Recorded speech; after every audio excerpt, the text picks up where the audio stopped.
Hi, I'm Ella Murray and I'm from Orange County and this is my story. Okay, growing up, I'm the oldest of four girls, so I have three younger sisters. We're all really close in age, like within like 2 years of each other. And I've grown up in a Christian household. Both my parents have always been just super on fire for the Lord. Growing up, I've grown up like with my mom's whole side, super close by, who are all um, also Christians. Like my grandpa's a pastor. And so I've like basically grown up essentially in the church, going to church every Sunday, kids' church, youth group, all of that. So I feel like there's never been a time where I didn't know God. Um, and honestly, I would never say there's any point in my life where I was like against God and had my back turned to Him.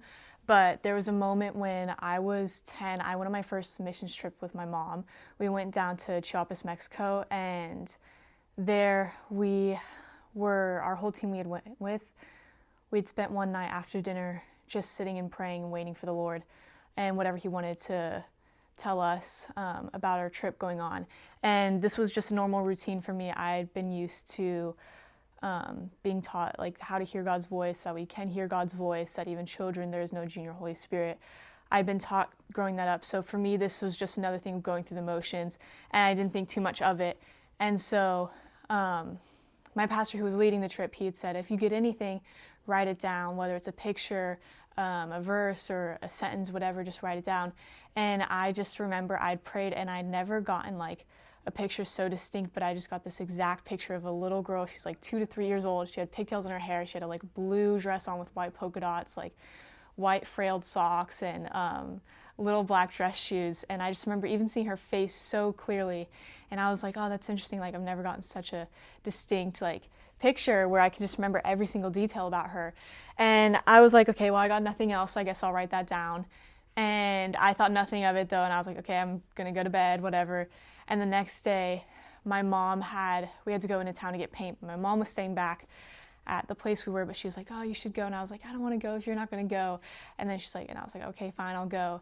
And so we got the paint. We're now like unbuckling my seatbelt to get in the car. And as we're driving off, I like turn my head to look out the window. And there I see like on like, whether it's a sister, mom, or a friend, like on like the hip of like some other woman is the exact like 2 to 3 year old that I saw. And I remember like, we're driving away and it was just like everything's just like slow motion. I like turn my head, I see her, and I'm like, my jaw just drops and I'm like, oh my gosh. I was like, every little detail even about her face is the exact same of what the Lord showed me when I prayed to Him. And it was like this whole giant moment where it's like everything, like all this like head knowledge that I've like grown up like being told like 24/7 that like I could recite to you, like I was like, oh my gosh, like everything just clicked. And I was like, this is all real. I was like, God really talks to me. Like I really hear Him. Like it's not a matter of like, this is all going to get super serious when I'm older. But I was like, this is like now, like He loves me now and He's like talking to me now and He's real now. That was probably the moment that I'd really gotten a hold or been gotten a hold of by God. So my whole journey with Vanguard started my senior year of high school. I was a cross country and track runner in high school, and so my senior year I started looking at a bunch of different schools, kind of all local within California, and Vanguard was one of them. The coach had reached out to me, and so I came on campus. I toured and everything, and that's kind of how I originally found out about Vanguard. But even when I toured, I was just like, this is not it. This is not where I'm supposed to be. Just like immediately within my first hour, I was like, it's a great school, but it just doesn't look like it's fit for me. I feel like no peace with God about this right now. And as I started touring around with other schools and talking with other coaches, I just still did not feel any peace about anything. And I was like, I don't see myself at any of these places. I don't hear the Lord's voice calling me to any of these places. I just keep hearing no's. And so then that opened the door for me to go. I had a dream where I felt like the Lord was telling me to go to YWAM, Youth with a Mission. And so I was like, okay, this is like the only direction I feel like God's like pointing me towards right now. So then I said yes to that, and that opened up a year of me stepping into missions, where I had done some training in Kona, Hawaii, and then I had gone on outreach to Tanzania, Africa, where I spent 3 months there.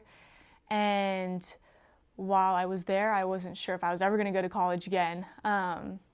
And I was planning to continue to stay in ministry, and I was actually in the process of getting set up to go to Upper Rooms Ministry School, and I had already gone through my application, and I was getting my references and setting up my interview.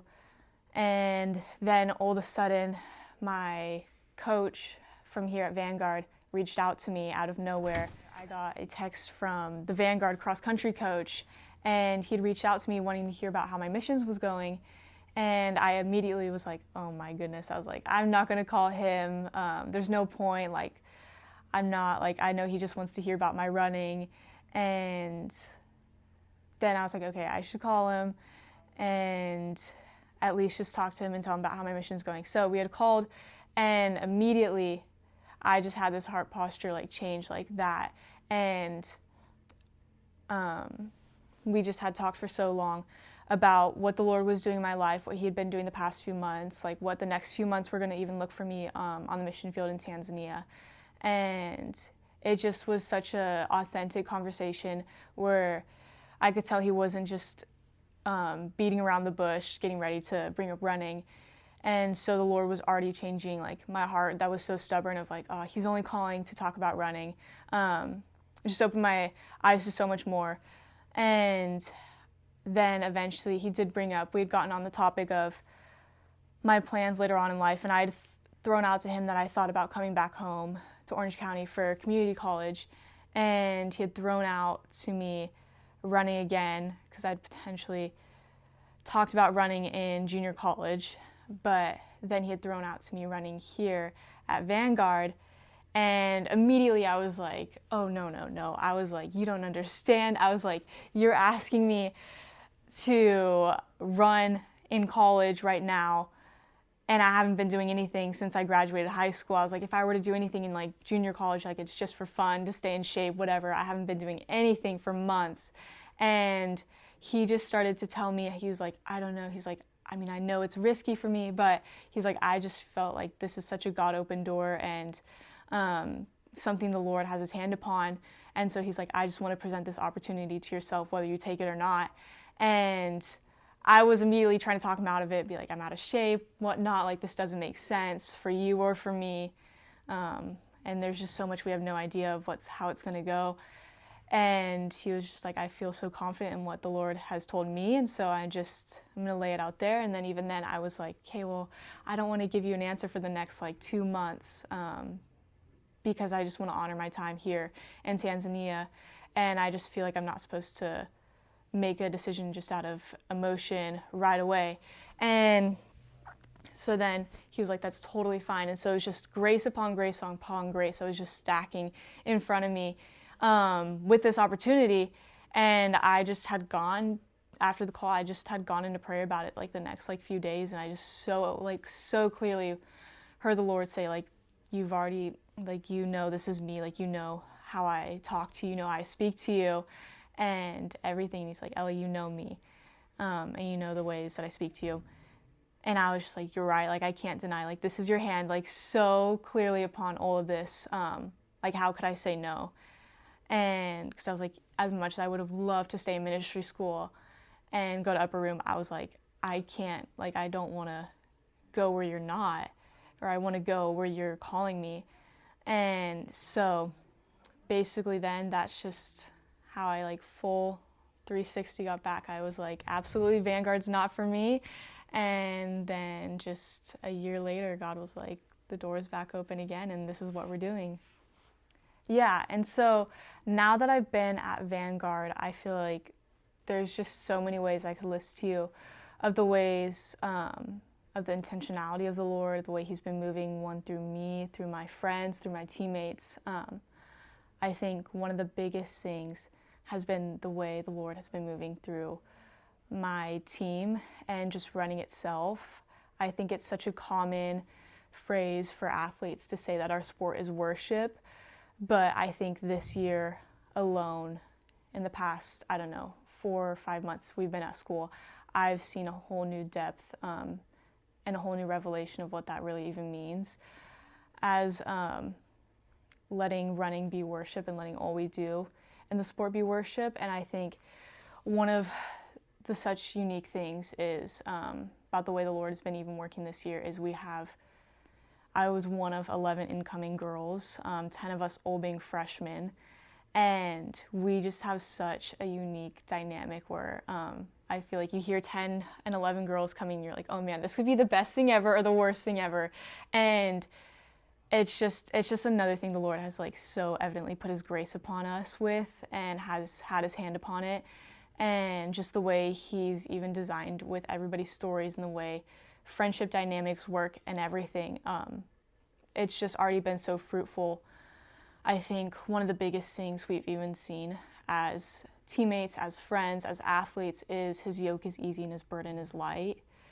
Just one, as athletes, when we just submit to him in all we do, just his yoke is easy and his burden is light. Like the fear and worries, nerves about competition have just been dropped when we just look at it as just something we get to invite the Lord into and then as well do with him. And then I think just ultimately give it back to him. And then I think one, just even looking at my teammates again, I think just seeing the dynamic of what we all bring to the table. I'm thinking of the verse when it's like, when there's a different body parts, but when they all come together to make the body work. I think just it's been so unique seeing everybody's placement on our team. There's a lot of different stories where it's like, oh, I wasn't never gonna come to Vanguard or Southern California, blah blah blah. But then it's just like every way, there's so much everybody brings to the table, and so there's been so much that I've learned from my teammates and vice versa. And it's just been such a unique thing of, I think, just the beauty of the church and how we've all been able to just do life together, grow together, get to know the Lord together. And yeah, so. Okay, so I think just what my heart burns for, one, just regarding Vanguard, I think my heart burns so much. I've already talked so much about my team, my teammates, but my heart just burns so much, specifically for my team, for my teammates. Yes, athletes as a whole, but specifically my team. I think that's even just the whole reason the Lord called me here is he was like, running is going to become a ministry to you. And that's what ministry is going to look like in this season. And so I just feel like the Lord has just given me like, invited me even into like his heart and just given me like, just even like a glimpse of his heart, like for all the people on my team. And I mean, like, as I've already said, I've talked so much about them because it's just, I can go on and on about them.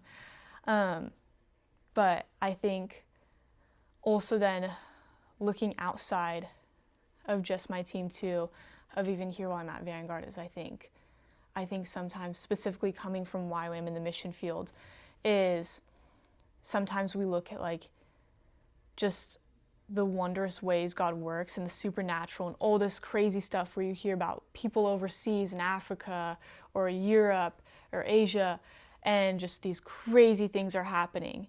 But you're like, oh, that only happens because like they're in full-time missions or full-time ministry and they're on the mission field. And I'm just a college student doing whatever. Like I just go to Vanguard and I just go to classes and I'm a psych major. But the reality is it's like it's nothing to do with us, but it's everything to do with him. And it's like we're not the ones who it's like, oh, like when I get to this position, then I see God work, because that's not how he is. He's the one like who humbled himself. And it's just like he's the one who does the miracles. Like he is the provider. He is just the miraculous, all of it. And so it's just a matter of him and just being like, Lord, like how you did it there, like will you do it here and everything. And yeah, I think that's just like also my big heart is just like the Lord is, I mean, he's the same yesterday, today, and forever. And you know, he like it's the same God who's moving in Africa that's moving here like at Vanguard. That's, you know, it's the same God that like while I'm seeing somebody like get healed, like that's never walked before and I'm seeing them walk, like that's the same God who's in class with me while I'm like in my like behavioral stats, you know, and I'm just talking to a friend about God. Like it's the same God who's present there, who's present here. And I think just for people to realize, like one thing I realize is just there's so much more there's just so much more, and I feel like the more I get to know God, I'm just like, man, there's so much I don't know, because he's just so vast, like it's incomprehensible for like the human brain to even like fully like or even like half wrap around. And so I just think what I want people to just realize is there's so much more, but it's also he's the one who's fully available to us 24/7. And to almost just bring back like this childlike wonder of like he can do anything, and he's the one like who has it all, like in him we have it all, and just there's no greater treasure than him. Like the greatest victory we have already found is in like the resurrection, like the death and the resurrection of Christ. And so I could go on about a million different things of like my heart and what I burn for and for Vanguard, but that just off the top of my head is probably